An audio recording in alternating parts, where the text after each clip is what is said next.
2026-এর বিধানসভার নির্বাচনে তৃণমূলের খেলা এক প্রকার শেষ। তৃণমূল ফিনিশ হতে চলেছে। 2026-এর বিধানসভার নির্বাচনে বিজেপির জিত এক প্রকার নিশ্চিত বলে মনে করা হচ্ছে এবং এই নিয়ে ভবিষ্যৎবাণী করলেন বাংলার বিখ্যাত একজন জ্যোতিষী।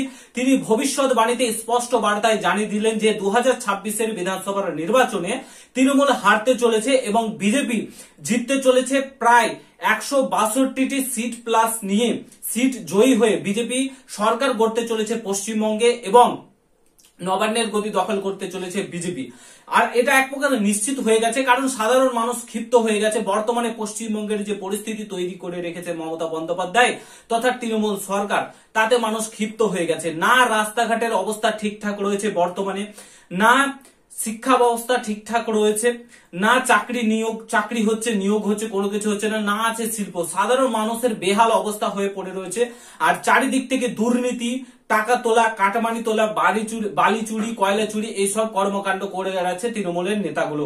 তো এরপরে সাধারণ মানুষ ক্ষিপ্ত হয়ে গেছে এবং মানুষ মনস্থির করেছে, মুসলিম ভাই থেকে শুরু করে হিন্দু ভাইরা প্রত্যেকে এবার তৃণমূলকে হটাতেই হবে 2026-এর বিধানসভার নির্বাচনে এবং বাংলায় পরিবর্তন আনতে হবে।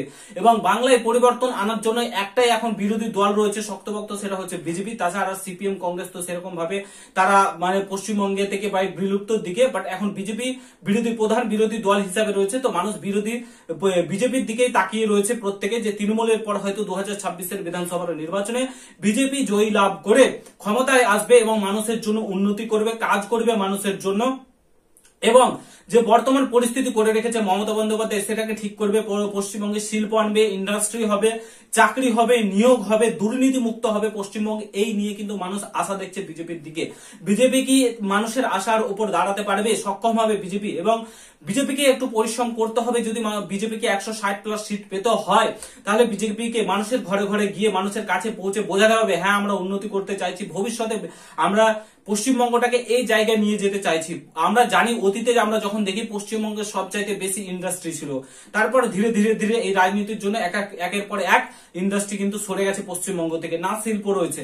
বর্তমানে এখন শিক্ষা ব্যবস্থার বেহাল অবস্থা, নিয়োগ নেই, দুর্নীতিতে ভরে গেছে। আর মমতা বন্দ্যোপাধ্যায় বড় বড় ঘোষণা, বড় বড় প্রকল্প, দুয়ারে পাড়া প্রকল্প নাকি একটা প্রকল্প চালু করেছে 10 লাখ টাকা, আবার সেই দুর্নীতি, কাটমানি তোলার কাজ শুরু হয়ে গেছে। সামনে 2026-এর নির্বাচন, তার আগে দুর্গাপুজোতে 1,10,000 টাকা করে দিচ্ছে। কোথা থেকে দিচ্ছে? আমাদের ট্যাক্সের টাকা দিচ্ছে। ওই টাকাটা না দিলেও দুর্গাপুজো ভালোভাবে হয়ে যায়, কিন্তু দিচ্ছে ওই টাকার বদলে যদি প্রত্যেক বছর 13,000 করে ছেলে মেয়েকে নিয়োগ করে, তাহলে 30,000 টাকা বেতনের চাকরি তারা করতে পারবে, 13,000 ফ্যামিলি বেঁচে যাবে এবং ভালো মতো তারা বাঁচতে পারবে। মানুষ এমনি ভোট দেবে। কিন্তু এই সরকার দুর্নীতির সরকার, চোরের সরকার এই মানুষকে ভালো থাকতে দেবে না, মানুষের ভালো চাই না। তার জন্য আজকে এরকম করে রেখেছে পশ্চিমবঙ্গটাকে। তো একজন বিখ্যাত জ্যোতিষবিদ মহাকাল নামে তার ইউটিউব চ্যানেল রয়েছে, চাইলে তোমরা দেখে নিতে পারো সার্চ করে। বাংলার একজন বিখ্যাত ভবিষ্যৎবাণী জ্যোতিষবিদ, তিনি ভবিষ্যৎবাণী করলেন যে 2026-এর বিধানসভার নির্বাচনে মমতার জেতার যে আশা বলতে পারো, জেতার চান্স, সেটা কিন্তু অনেকটাই কম বলতে নেই বললেই একদম চলে। তিনি আর জেতার সম্ভাবনা নেই। আর 2026-এর বিধানসভার নির্বাচনে একবার যদি তৃণমূল হেরে যায়, তাহলে কিন্তু আর ফেরত আসা কোনোদিনও পসিবল না। তৃণমূল একদম বিলুপ্ত হয়ে যাবে। ঠিক যেমন পশ্চিমবঙ্গ থেকে সিপিএম বিলুপ্ত হয়ে গেছে, ঠিক তেমনি তৃণমূলেও কিন্তু বিলুপ্ত হতে চলেছে। কারণ সাধারণ মানুষ দেখতে পারছে না তৃণমূলের নেতাগুলো যারা। আর তৃণমূলের মধ্যে এখন বর্তমানে গোষ্ঠীদ্বন্দ্ব চলছে। এখন বিজেপি অভিষেক বন্দ্যোপাধ্যায়ের সঙ্গে মমতা বন্দ্যোপাধ্যায়ের গোষ্ঠীদ্বন্দ্ব চলছে, তারপরে ফিরহাদ হাকিমের সঙ্গে হুমায়ুন কবিরের গোষ্ঠীদ্বন্দ্ব চলছে, তারপরে কল্যাণ বন্দ্যোপাধ্যায়ের সঙ্গে মহামৈত্রের গোষ্ঠীদ্বন্দ্ব চলছে। সবের সঙ্গে সবারই গোষ্ঠীদ্বন্দ্ব, বর্তমানে বড়সড় গোষ্ঠীদ্বন্দ্ব চলছে। কেউ এখন টিএমসি দলে থাকতে চাইছে না, সবাই বেরিয়ে আসতে চাইছে এবং বিজেপিতে যোগদান করতে চাইছে। কারণ তৃণমূলের অবস্থা এখন খারাপ, শুধুমাত্র ক্ষমতাতে আছে বলে সব টিকে রয়েছে। কারণ একবার যদি এদিক ওদিক হয়ে যায়, তাহলে কিন্তু আর কেউ টিএমসিতে থাকতে চাইছে না, থাকবে না। তো তিনি ভবিষ্যৎবাণী করে বলে দিলেন যে মহাকাল যিনি জ্যোতিষবিদ, তিনি ভবিষ্যৎবাণী করে স্পষ্ট বার্তায় বলে দিলেন যে 2026-এর বিধানসভার নির্বাচনে তৃণমূল এক প্রকার হারছে আর বিজেপির জয় এক প্রকার নিশ্চিত এবং জিতবেও বিজেপি এবং ভালো মতো একটা সিট সংখ্যা পেয়ে জিতবে। আজকে তোমরা প্রত্যেকে জানো রাখি বন্ধন, প্রত্যেকে শুভেচ্ছা রাখি বন্ধনে। এবং আজকেই এমন একটা ঘটনা ঘটেছিল, আজকের দিনে তোমরা প্রত্যেকে জানো আরজি করের ঘটনা।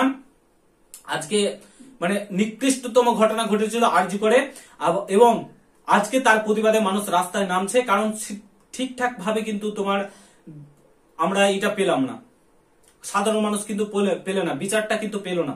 অভয়ের বাবা মা কিন্তু বিচারটা আজকে পেল না, সাধারণ মানুষ বিচার পেল না, অভয়ের বাবা মা বিচার পেল না। আজকে তার জন্য সাধারণ মানুষ আজকে রাস্তায় নেমেছে, ব্যারিকেড দিয়ে এই দিয়ে ওই দিয়ে। কি অবস্থা আজকে পশ্চিমবঙ্গের, হাওড়া ব্রিজের একদম পুরো করে দিয়েছে।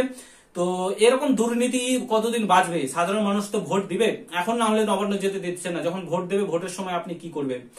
তো এ হচ্ছে বর্তমান পরিস্থিতি এবং সিচুয়েশন। তো আশা করি তোমাদেরকে বলতে পেরেছি, বোঝাতে পেরেছি। এবার তোমাদের উপর পুরোটা ডিপেন্ড করছে। ভিডিওটা এখানে সমাপ্ত করছি। যদি ভালো লাগে প্রত্যেকের সঙ্গে শেয়ার করো, চ্যানেলে নতুন হলে অবশ্যই সাবস্ক্রাইব করে যাও। দেখা হচ্ছে নতুন ভিডিওর সঙ্গে। ভালো থেকো, সুস্থ থেকো, গুড বাই, জয় হিন্দ, বন্দে মাতরম।